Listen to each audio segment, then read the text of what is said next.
Let's read Genesis 1, 1 to 3. Genesis 1 from verse 1. In the beginning, God created the heavens and the earth.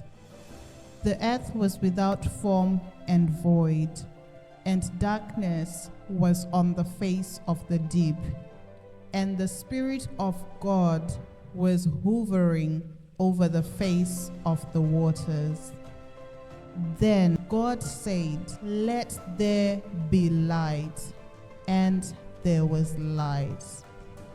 The key to understanding the book of Genesis lies in determining what the motivation of the author was in writing the book.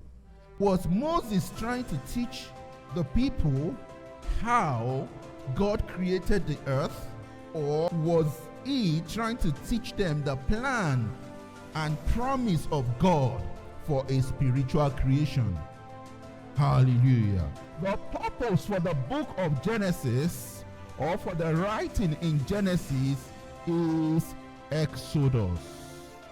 The book of Genesis was written for the purpose of revealing to Israel in captivity the promise of God to their forefathers of an exodus. What is an exodus? Exodus means deliverance of a people in slavery from bondage to the liberty. So the reason for Genesis is Exodus. Exodus 3 verse 6 to 10. So God sent Moses to them to bring them out.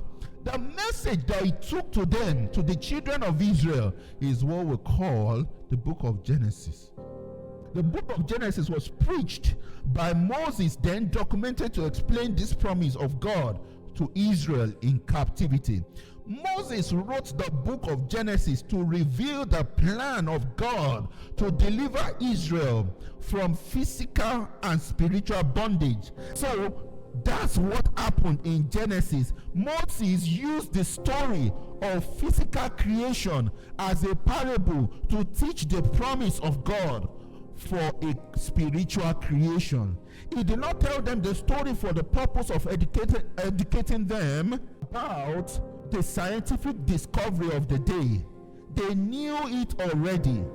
He used what they knew to attempt to introduce to them what they did not know, which is God's plan for all humanity. The Bible cannot mean today what it did not mean when it was written at first. So to the original audience, Genesis 1 as a story of physical creation will have been a joke, but to us today, it will be a great information. That's where the problem is. The Old Testament is mystery. The New Testament is revelation. Therefore, the New Testament interprets and gives full explanation to the Old Testament. Genesis 1 verse 1. In the beginning, God created the heavens and the earth.